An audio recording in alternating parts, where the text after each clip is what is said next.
Hola amigos, bienvenidos a un nuevo vídeo en este entorno fantasmagórico repleto de niebla en las afueras de Madrid. Hoy vamos a hacer un vídeo muy personal y un vídeo muy contracorriente en el que os voy a explicar por qué me gustan los SUV, algo que es casi un sacrilegio en el mundo del periodismo del motor. En este vídeo voy a intentar haceros reflexionar, tanto si sois partidarios como detractores de este tipo de vehículos, y replantearos vuestra opinión.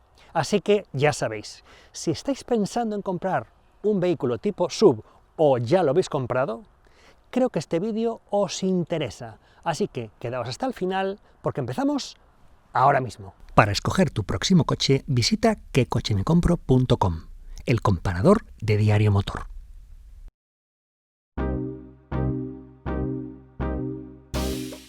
Los SUV han recibido una aceptación masiva por parte del público. Se están comiendo el mercado. Al mismo tiempo, cuentan con una crítica casi unánime de la prensa del motor. Valga como ejemplo este vídeo de PowerArt, que os enlace aquí arriba, en el que Guille machaca con cifras este tipo de vehículos. O este otro, que me parece igual de bueno y bien argumentado, en el que Máximo Sant emplea argumentos más viscerales, pero igual de convincentes, para explicarnos que odia los SUV desde su garaje hermético. Los argumentos de uno y otro se resumen en dos. Un SUV es más caro que un coche convencional para comprarlo y mantenerlo, y se comporta peor dinámicamente que un coche más bajo y más ligero. Ambos problemas son reales, y no seré yo quien intente negar la evidencia. Pero sí que voy a intentar contextualizarlos, daros mi punto de vista y mostrar también las ventajas que yo sí que encuentro en este tipo de vehículos.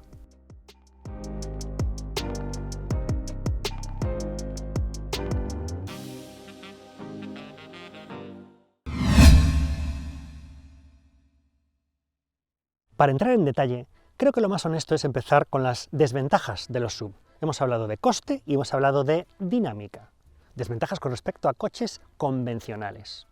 Empecemos a hablar del coste y empecemos por el precio. Un SUV es más caro que un familiar de características similares. Yo he estado mirando precios y aproximadamente la diferencia puede rondar un 10%, más o menos. Es cierto que hay muchas ofertas de SUV y cuanta más competencia hay, más bajan los precios. Pero es verdad, los SUV son más caros. También son más caros los coupés, con respecto a la berlina de la que derivan, siendo coches menos prácticos. La cuestión no es si son más caros o no, la cuestión es por qué o qué nos dan a cambio. Todo el mundo entiende que un coupé es un coche más exclusivo y más deportivo que la berlina de la que deriva, a pesar de que tiene menos maletero, menos practicidad, peores plazas traseras y peor acceso.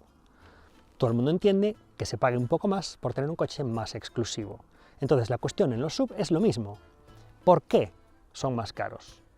Vamos a analizarlo pormenorizadamente en la segunda parte del vídeo. Pero antes de llegar hasta ahí, vamos a ver el segundo problema de coste, el coste de mantenimiento y concretamente el consumo. El consumo de un SUV es mayor que el de un vehículo convencional, fundamentalmente por una razón, porque el SUV es más grande. Al ser más grande, pesa más, y un coche que pesa más es más difícil de acelerar. También es más costoso energéticamente subir una pendiente con un coche más pesado. Creo que esto es tan obvio que no requiere explicación. Por otro lado, al ser más alto, sobre todo más alto, tiene mayor superficie frontal. Si el vehículo fuera mucho más bajo, como un familiar normal y corriente, tendríamos que desplazar mucho menos aire para movernos a través del aire, con lo cual también va a consumir más por culpa de la aerodinámica. ¿Cuánto es esta diferencia de consumo? He estado mirando tablas de diferentes marcas, diferentes modelos. Yo calculo que aproximadamente estamos hablando de un 15, 16, 17% de penalización en consumo medio. Es un montón, y creo que esta es la principal desventaja de un SUV.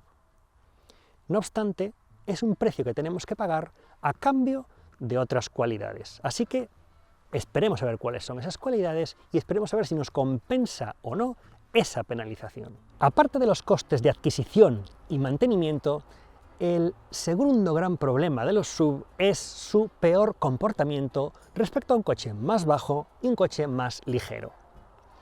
Ese peor comportamiento tiene dos vertientes. Por un lado, el grado de conducción, que se supone que disminuye, y por otro lado, la seguridad activa, porque este tipo de vehículos tienen menor capacidad de reacción, tanto en frenado como en esquiva. Pero esta parte de comportamiento, de grado de conducción y de seguridad la voy a dejar aparcada de momento a una fase posterior del vídeo en la que al volante de este coche os lo voy a contar, creo que mucho mejor. Dejemos por el momento ya las desventajas de los SUV, sobre todo la parte dinámica, aparcada para luego, y vamos ya con las ventajas que, en mi opinión, sí aportan este tipo de coches. La primera de las ventajas de un SUV es quizás la más evidente, la facilidad de acceso al vehículo, no solo por el tamaño de la puerta y del marco, sino sobre todo por la altura del asiento. Fijaos, no me tengo que agachar, no me tengo que estirar para sentarme en el vehículo. El acceso es ergonómicamente perfecto.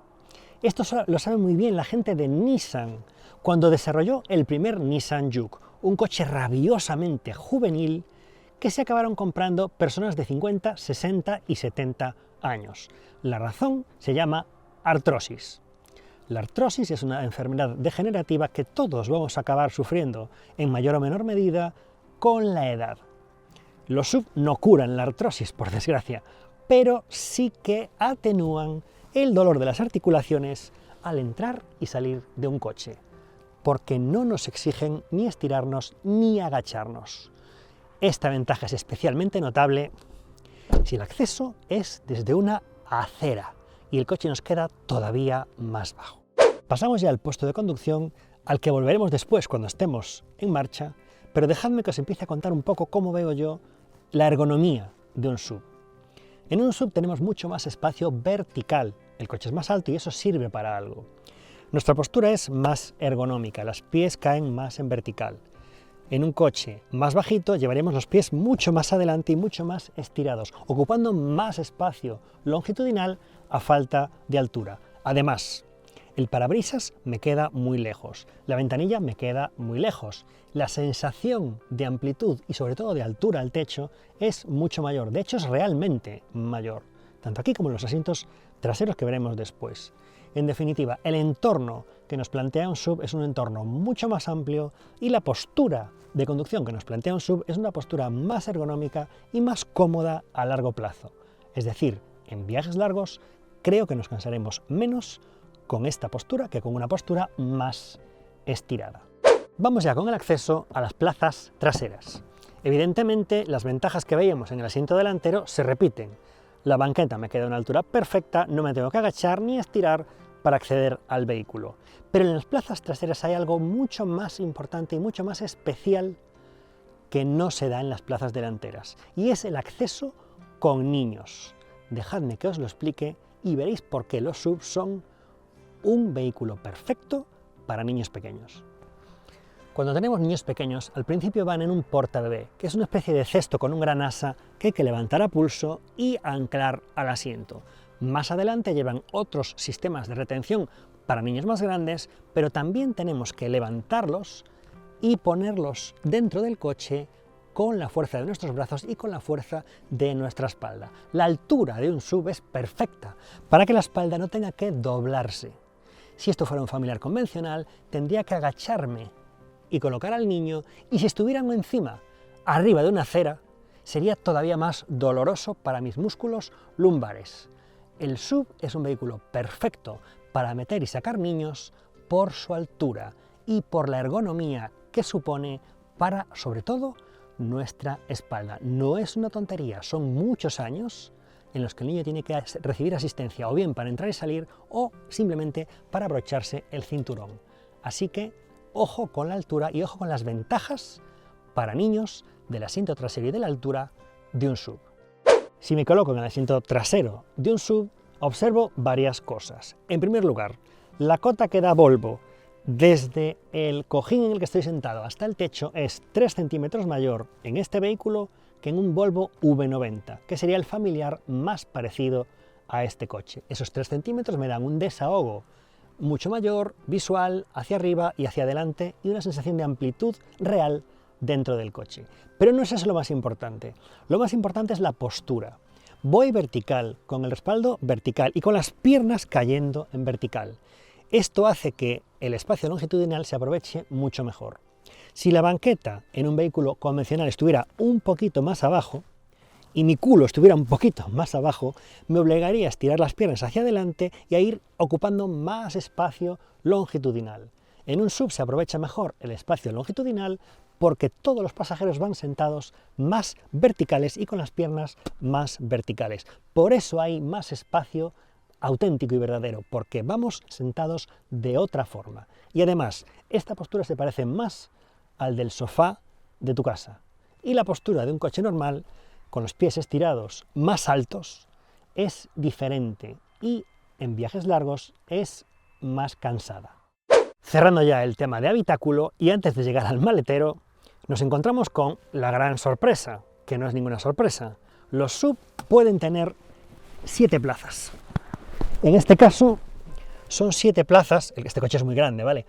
Son 7 plazas realmente aprovechables. Aquí hay espacio para 2 adultos, con posavasos, con salidas de aire, son plazas reales, me cabe la cabeza holgadamente.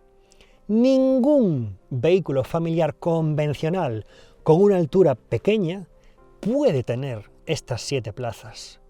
Es imprescindible que el coche sea alto, que todos los pasajeros vayan sentados más verticales y que el espacio longitudinal se aproveche de tal forma que quepa la tercera fila.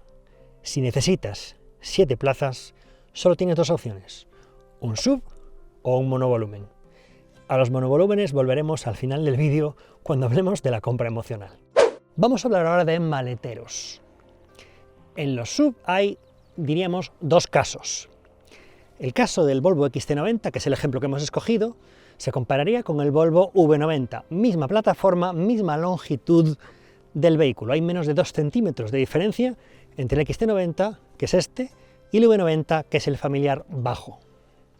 En este caso, el maletero con 5 plazas es más ancho, más profundo y más alto en este vehículo que en el V90.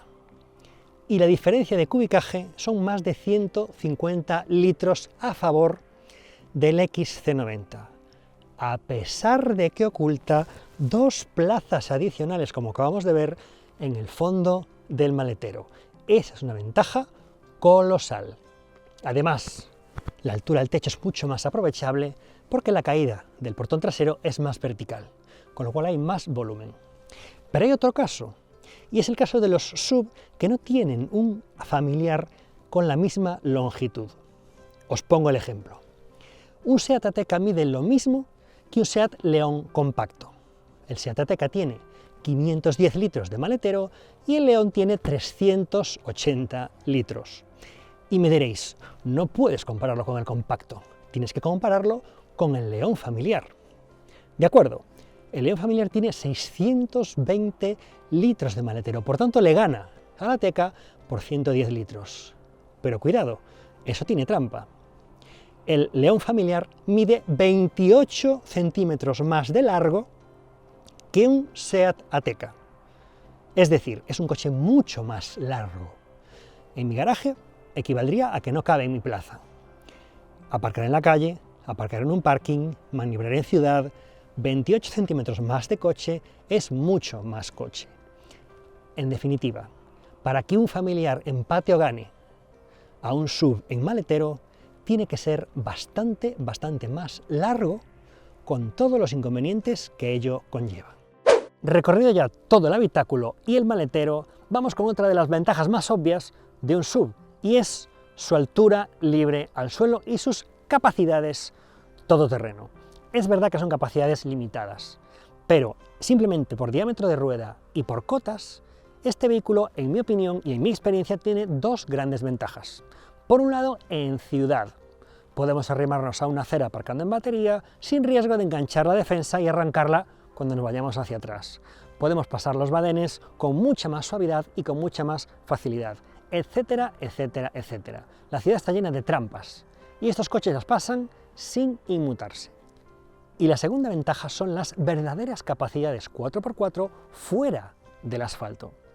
Como ya he dicho, estos coches están bastante limitados en general para hacer 4x4 en serio, pero pueden hacer cosas que jamás te atreverías a hacer con un familiar convencional, simplemente porque no tienes la altura o porque no tienes la tracción integral.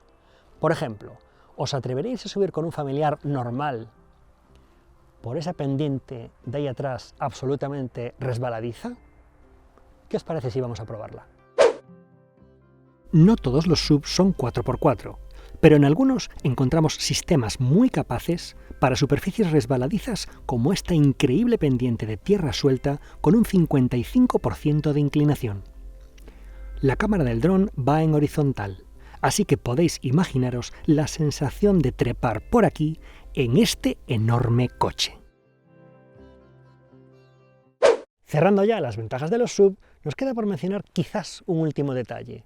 Un SUV, por su estructura más vertical y su mayor altura, es más fácil de hibridar, es decir, es más fácil meterle baterías en el fondo del coche, en el fondo del maletero, sin perder espacio interior y sin perder capacidad.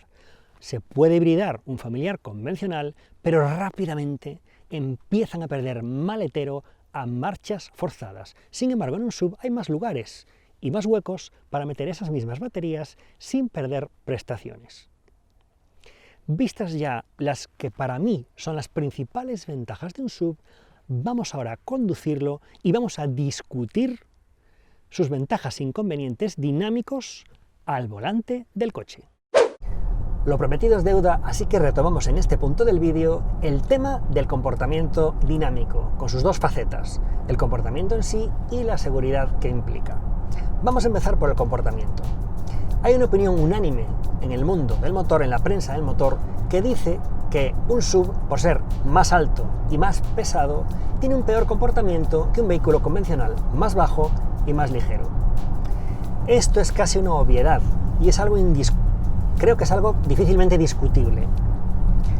Pero eso es una definición de lo que es mejor y peor dinámicamente. Yo os voy a intentar apartar o dar otra perspectiva de lo mismo. Si a un usuario normal, que no es periodista del motor, que no ha probado muchos coches, que no entiende de coches ni le interesa, lo sientas al volante del coche en el que voy yo ahora mismo, yo os aseguro que el coche le encanta.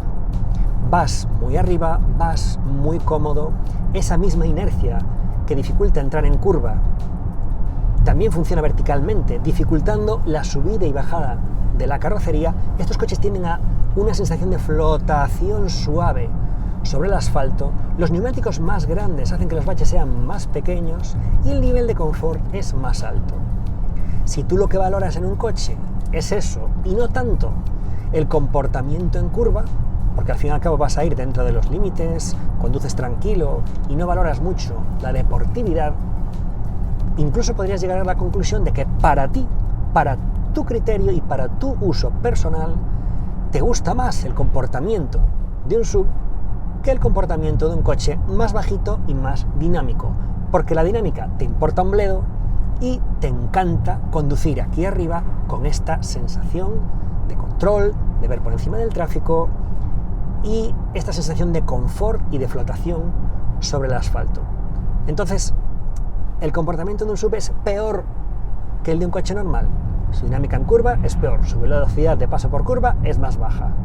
Pero para el usuario normal tengo muchas dudas de que lo perciba como peor, porque no valora lo mismo que un periodista que prueba coches todos los días. Y pasemos ahora al más controvertido aún tema de la seguridad. Empecemos por la seguridad activa, aquella que evita un accidente, que lo impide. Claramente los SUV, por ser más pesados y más altos, de nuevo volvemos a lo mismo, tienen más dificultades para girar, entrar en una curva, esquivar un obstáculo y también tienen más dificultades para frenar, que serían las dos herramientas clave para evitar un accidente. Por lo tanto, desde ese punto de vista, parece obvio que son peores en seguridad activa que un vehículo más bajo y con mayor agilidad. Bien, yo hasta ahí estoy de acuerdo porque no puedo estar en desacuerdo. Pero Introduzco una nueva variable. Un usuario que se siente al volante de este coche, un usuario normal, de la calle, hombre o mujer, me da lo mismo, de cualquier edad, y empieza a conducirlo. En cuanto empieza a conducirlo de una forma agresiva, apurando las frenadas, entrando en las curvas con mucha velocidad, buscando el límite de adherencia, rápidamente se va a dar cuenta de que este coche no es para eso, de que a este coche no le gusta hacer eso, y lo más probable, lo más sensato, es que de forma intuitiva empiece a bajar el ritmo y a conducir como este coche le pide. Os pongo otro ejemplo. Me alejo de los coches. Imaginaos un usuario de moto, un motorista. Le damos un scooter de 600 centímetros cúbicos y le decimos, date una vuelta. Un scooter de 600 anda un montón, corre un montón, pero tiene una posición de conducción como de ciudad, como vertical, muy cómoda, muy rutera. Bien, bajamos a ese usuario de la moto de 600, su scooter de 600, y le damos una moto de 600 centímetros cúbicos, ultradeportiva de carretera, cuyo nombre acabe en, si es posible, 2 R's.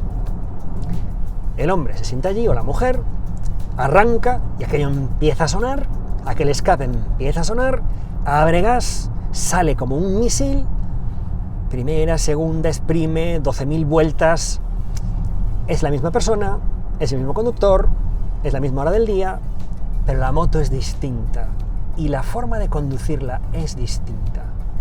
La moto deportiva te pide guerra y te devuelve unas sensaciones que te piden más y más y más, como si fuera una droga. Pasa lo mismo con los coches deportivos. En teoría y sobre el papel, un coche muy deportivo, muy potente, es muy ágil, es muy capaz de dar curvas, de frenar, de acelerar. Sería el coche teóricamente más seguro. Y sin embargo, una vez que te sientas al volante de un coche verdaderamente deportivo, lo que suele suceder es que el coche te pide un tipo de conducción más agresiva y más arriesgada. ¿A dónde quiero ir a parar? ¿Cuál es mi tesis?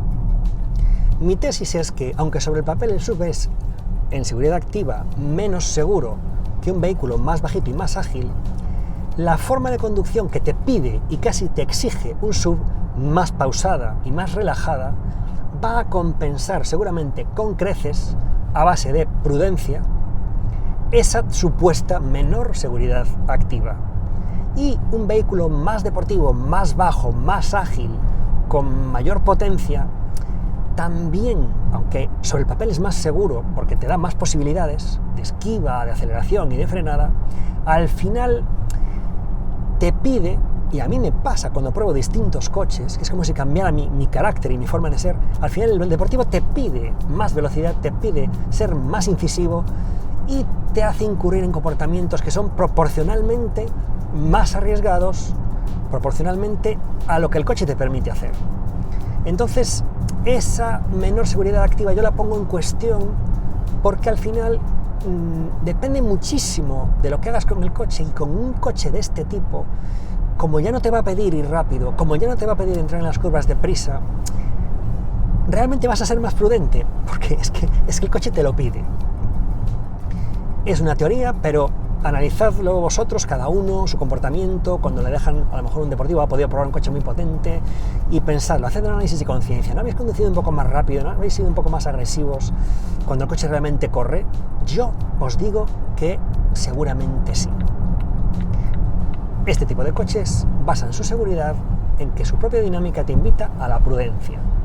Y a partir de ahí la diferencia tampoco es abismal. Frenan perfectamente, dan las curvas perfectamente y no tienen ningún problema. Por último, seguridad pasiva. La seguridad en caso de accidente. Y aquí voy a ser bastante claro. Si me dicen ahora mismo, David, vas a tener un accidente de tráfico, pero puedes escoger en qué coche vas a tener ese accidente de tráfico. Escoge un coche. ¿Sabéis qué coche escogería? Sin pensarlo mucho, un Volvo XC90. ¿Por qué? Si me arrolla un camión, prefiero que sea en este coche. Si me doy de frente contra un camión o contra una furgoneta, prefiero que sea en este coche. Si me viene una persona que se ha saltado un semáforo a golpear por un lateral y me revienta por un lateral a mucha velocidad, que me pille en este coche, que me pille a una cierta altura, que me pille con un coche con una cierta masa, con un cierto volumen, con espacios de deformación a todo a mi alrededor y con muchos airbags. Prefiero este coche más alto y un poco más pesado que un coche más bajito y más ligero. Si me tengo que dar un porrazo, que el coche me proteja. Y el SUV, en ese sentido, sí que creo que es más seguro, sobre todo si colisionas contra un obstáculo deformable, otro vehículo o cualquier cosa que haya en la carretera, incluso un animal grande como una vaca o, no sé, algo que te haga realmente tener un accidente pero que se pueda deformar. Si te das contra el pilar de un puente de hormigón armado, posiblemente te va a dar igual. Pero tampoco creo que en ese caso sea peor un SUV, simplemente será igual. Pero en todos los demás, cuando te das contra algo que se puede deformar o mover, es mejor que vayas más alto y es mejor que vayas en un vehículo más grande y mejor protegido. ¿Cuál es el punto de todo esto? ¿Cuál es la conclusión de todo esto?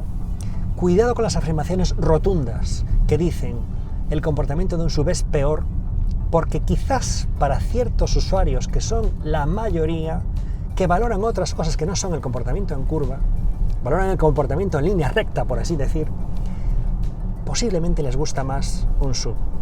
Cuidado con decir que un SUV es menos seguro en seguridad activa porque frena peor y da peor las curvas, porque al final el usuario yo creo que lo va a conducir más despacio que un coche deportivo y eso va a compensar esa falta de capacidad de reacción que es marginalmente peor.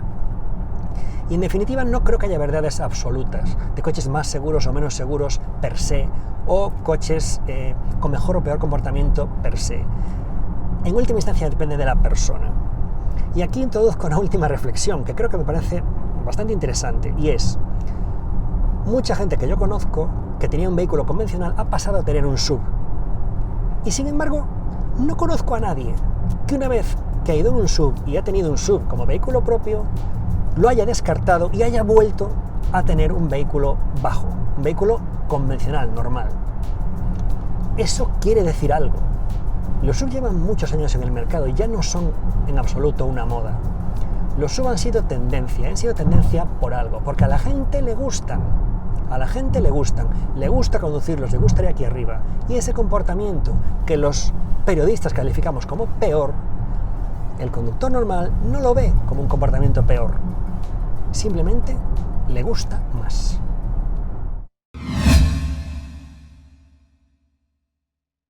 Hay quizá un último aspecto importantísimo que no podemos dejar de mencionar en un vídeo sobre las ventajas e inconvenientes de los vehículos tipo SUV, y es el concepto de compra emocional. La compra de un vehículo no es, aunque nos empeñemos en negarlo, no es una compra racional. Estará sujeta a un presupuesto, pero al final es una compra emocional y cada uno se compra el coche que le gusta. Esa es la razón por la que los monovolúmenes, que aportan las mismas ventajas de espacio interior y distribución de volúmenes, prácticamente han muerto y los SUVs están comiendo el mercado. El SUV transmite una imagen y una sensación de robustez, una sensación de aventura, de estilo de vida, que, por muy falsa que sea o por muy alejada que sea de nuestra verdadera vida, vende, y vende mucho, y mola mucho ir en un SUV, y mola mucho tener un SUV porque el SUV es atractivo. Y es algo a lo que no podemos ser ciegos, no podemos negarlo diciendo, no es que los datos dicen, no, es que los SUV enganchan y entran por los ojos. Evidentemente este es un aspecto clave y para mucha gente posiblemente sea casi su único factor de decisión. Bien, pues en ese caso, bienvenido sea. Si tu criterio de decisión es me compro el coche que me parece más bonito, o el que más me gusta, o el que más me apetece tener, pues ¿por qué no te vas a comprar un SUV? Si es que es el que te gusta y punto.